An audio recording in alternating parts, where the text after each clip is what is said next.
Story 1: Blind Man and His Friend's Argument. Once Buddha was visiting a small village. Their people got to know about his visit and started to come to him about their problems. One day, some people brought a blind man to him and said, "He is blind. We are his closest friends. We told him about light, but he is not ready to accept the fact that there is light. His argument is such that we are at a loss. Even though we know that there is light, we have to admit defeat. He tells us that he wants to touch light. How can we make it possible for him to touch light?" Just then the blind man said, "Okay, if I can not touch it. I have ears, make the sound of light, so that I can hear it. It's not possible to even hear it, then I want to taste it, or if light has fragrance, I want to smell it." His friend said, "There is not way to convince him. Light can only be seen with eyes and he has no eyes."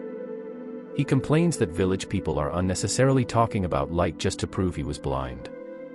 He felt that we invented the story of light just to prove him blind. Blind man friends asked Buddha if he could make him understand about light. Buddha replied, "I am not going to try to convince him. Mankind problems have been created by people who tried to explain things to those who cannot see. I won't make that mistake. I will not explain to a blind man that there is light. You have brought him to wrong person." Friends still insisted to Buddha. Buddha replied, "There is no need to bring him to me. Take him instead to a physician who can treat his eyes. He does not need preaching, he needs treatment. This is not question of explanations or of him believing things you tell. If his eyes get cured, there will be no need for you to explain. He himself will be able to see and know light." Friends understood what Buddha said and took blind man to a physician for treatment. Fortunately, he was cured after few months. By that time, Buddha had already left that village. Blind man followed him and bowed to Buddha and said, "I was wrong. There is light, but I couldn't see before, therefore I didn't believe anything about light." Buddha answered, "You were certainly wrong, but your eyes got cured because you refused to accept or believe what others told you, unless you experience it for yourself. If you had accepted what your friends had told, then matter would have ended there and no question of treatment for your eyes would have arisen." Learning. One should search his own understanding because one cannot attain anything by worshipping the inside of another. Search of someone's own understanding can only begin when one drops idea of other. Story 2: Buddha and Philosopher. Once a great philosopher came to Buddha. He had a lot of questions to ask. He came to Buddha and started asking questions to him. Buddha listened to him and said, "Do you really want answer? If you really want it, can you pay the price?" Philosopher replied, "My whole life, I have been searching for answers. I received many answers, but from every answer I got, new questions raised. What price do you ask? I am ready to pay the full price. I just want answers to these questions and want to leave this earth with these questions answered." Buddha said, "Good. Most people want answers but are not willing to pay price. That's why I asked you. Sit in silence for 2 years. This is the price. Sit near me in silence for 2 years, and when 2 years passed, I myself will tell you to ask questions. At that time you can ask whatever you want answered. I promise that I will answer everything, I will dispel all doubts. But for 2 years you have to sit completely still and silent. Don't bring it up for 2 years." Philosopher was thinking whether to say yes or not. He thought to himself, 2 years is long time, will he answer my questions then? He asked to Buddha, "Do you give full assurance that you will answer my every question after 2 years?" Buddha replied, "I give complete assurance. If you ask, then I will definitely answer, but if you do not ask, who will I answer?" Just at that time, a disciple who was sitting in meditation under a tree nearby began to laugh. Philosopher asked to Buddha, "Why is he laughing?" Buddha replied, "Ask him." Philosopher went to disciple and asked him reason. Disciple replied, "If you want to ask something, ask now. I was deceived in same way. He made fool of me too. But I can tell you he is telling truth. If you ask after 2 years, he will definitely answer, but who asks after 2 years? I have sat here silently for 2 years and not he goes on prodding me saying, 'Ask brother.' After remaining silent for 2 years, nothing remains to be asked, every answer is received. If you want to ask, ask now, otherwise after 2 years nothing will be left to ask. Philosopher wanted to know answers, so he stayed there with Buddha. He would sit every day silently. He had forgotten track of time because one whose thoughts have become slow, they lose awareness of time. But Buddha remembered exact time. When 2 years were over, Buddha went to Philosopher said, "Now, you can ask any question. I will answer each and everything as I promised. Do you have something to ask?" Philosopher started laughing and said, "That disciple was right. Now when I have been sitting here for 2 years, I have nothing left to ask. Through your grace, all answer has come." Learning. Answers are not given but received. The answer doesn't come from outside but from within. Story 3, Buddha Wisdom. Once Buddha was sitting under a tree. A man came to him and started abusing him. After abusing Buddha, that man stood there waiting for some Buddha's response or reaction, but to his surprise there wasn't even slightest change in Buddha's expression. Man got more angry and used more insulting words to insult Buddha. Still he didn't get any reaction or response from him. This kept on going for a few hours. At last man got tired and asked Buddha, "I have been abusing you, insulting you, yet you are not angry at me." Buddha replied, "It's because I haven't accepted it." Man got confused and questioned, "But you heard it, every single word, didn't you?" Buddha smiled and replied, "I don't need abuse. Then why would I hear it?" Man got more confused and stood there. Buddha understood his confusion and explained it further, "All those abuse remains with you." Man replied, "I have said all those words to you. How would it remain with me?" Buddha questioned, "Suppose you give someone coins, and if that person doesn't accept those coins, then with whom will those coins remain?" Man replied, "If person doesn't accept those, then coins would remain with me." After listening to man's reply, Buddha smiled and said to him, "You are right.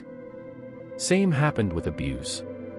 When you came here and abused me, said those insulting words, but since I haven't accepted a single abuse from you, then all those abuse would remain with you. So, I have no reason to be angry with you." Man understood his mistake and apologized to Buddha. Moral: don't respond to what people say in anger. Inner calmness and peace are ways to live contented life. Story 4, Way to Calm Mind. Once Buddha with his followers was traveling from one town to another town. While traveling they walked by a lake. After some time they all stopped to rest. After all settled down, one of his disciples asked him, "How can we calm mind when we have disturbing thoughts?" Buddha was sitting under a tree and said to him, "I am feeling thirsty. Can you bring me some water from that lake?" Disciple walked back to lake and noticed that some people were washing clothes. So walked some distance to get clean water and sat there to collect, but as he was going to collect water, a bullock cart passed by and water became muddy. Disciple waited, but one or other things were going on there and water was still muddy. So he thought to himself that he can't give such muddy water as it is not fit to drink, so he decided to go back without water. Disciple came back empty-handed and told Buddha about it. After hour, Buddha asked him to go back to lake and bring some water. Disciple went back to lake and this time he was able to find clean water. He filled pot with water and brought it back to Buddha. Disciple gave water to Buddha and said, "Last time I went there was lot of mud in water, but now water on the surface of lake was clean. How?" Buddha replied, "When you went last time, mud was unsettled and it was mixed with water on surface and water became unfit to drink, but when you went after an hour, mud settled down on its own. And you got clean water that was fit for drinking." Moral: your mind is like that also. When it is disturbed, give it some time and it will settle down on its own. You don't have to put effort to calm it, and with time your mind will be calm effortlessly. Story 5, Forgiveness of Buddha. One day Buddha went to a village with his disciples. Hearing Buddha's visit, many villagers turned out to seek his blessings.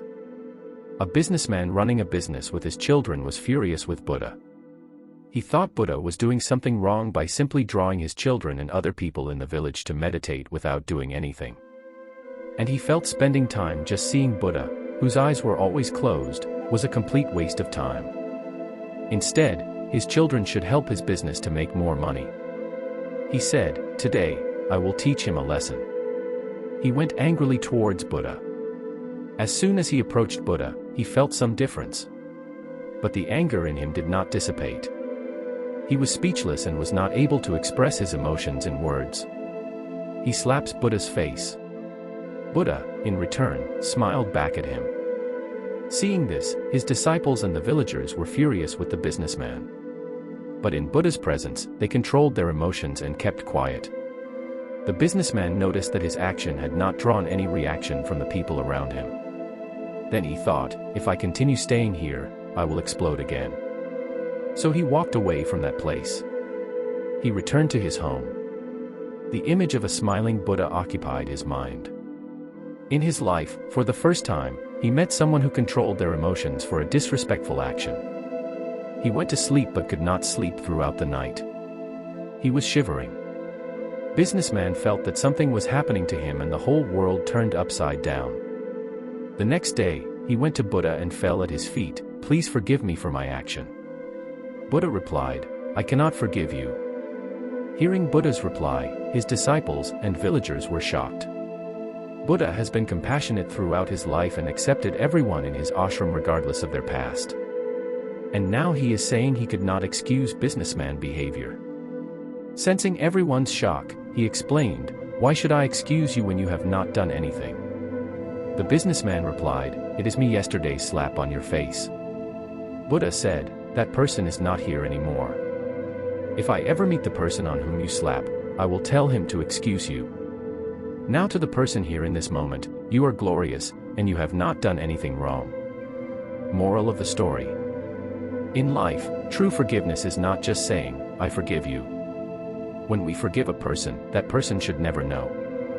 They should never feel guilty about their mistake. Instead, if we forgive them and keep reminding them about their mistake will make them guilty. Then it is not true forgiveness. It is a punishment. Story 6, Never let anyone control you.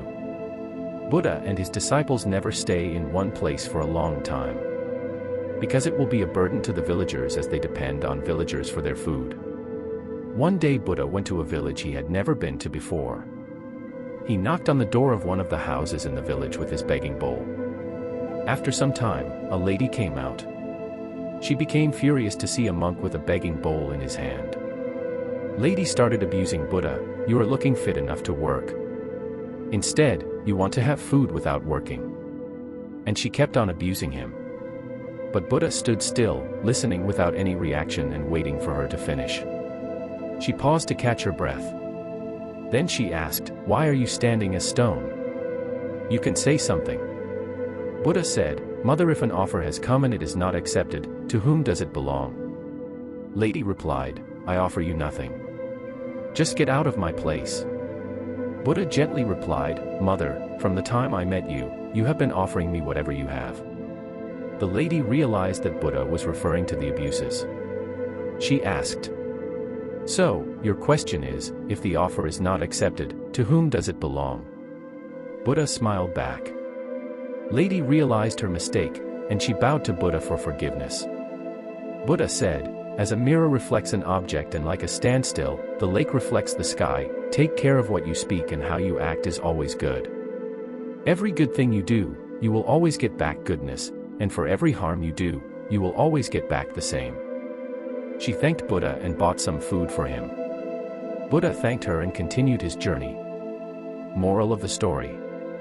Never let anyone take control or empower you through their anger and words. Instead, be the mirror and reflect on them. Be mindful and control your emotions. By controlling yourself, you will never get affected by anyone. And the only person who is getting affected by the negativity in them. And remember, whatever you give to others, you will get the same in return. Story 7, Law of Karma. One day while Buddha was doing meditation, a young man visited him. He looked upset. Buddha asked him the reason. The young man said that his father died a few months back. He could not get out of the sorrow. But he wants to perform the best afterlife rituals for his father, so that his father's soul would go to heaven, irrespective of what his father has done in his life, either good or bad. So I came to you with the request, Please do the afterlife rituals for my father so that his soul will gain entry to heaven and resides there. Buddha said, okay, bring 2 earthen pots, some pebbles, and butter to fill the pots. The young man thought that the items for the last rituals. He went to the market and bought them. Buddha said, fill 1 pot with pebbles and 1 pot with butter and seal them. And then go and drop both the pots at the nearby pond. The young man did so, and both the pots sank to the bottom. Then Buddha said, now break them open with a stick. The young man struck hard and broke the pots. Butter from one of the pots started floating in the pond, while the pebbles from the second pot settled at the bottom. Then Buddha said, well, I have done this much, now call all your priests and ask them to pray for butter to sink and pebbles to float on the surface. The young man was shocked and asked, how is it possible? The pebbles are heavier than water and will stay only on the bottom. Butter is lighter than water and will only float. So, doing the opposite is against the natural law. Buddha said, young man, you understand the natural law pretty well, but you forget that it applies to everyone. In all his life, if your father performed wrong actions that were heavy like pebbles, he is bound to go down, and no one will pick him up. If he had performed right actions that were light like butter, he should go up, and no one can push him down. Youngman now understood the natural law. He fell on Buddha's feet and thanked him for teaching him the lesson. Moral of the story. The law of nature clearly defines us that in life, whatever we do, either good or bad, we are going to get it back, and it is the law of karma. No external power can change it. While we live, we must perform only good things in our day-to-day life. What you seed, you will reap. So that brings an end to today's video. I hope you've enjoyed delving deeper into the world of Buddha with me. Remember, Buddha's teachings are timeless and can inspire us to lead a life full of love, compassion, and happiness. Please don't forget to like, comment, and subscribe to my channel, and I'll see you in the next one.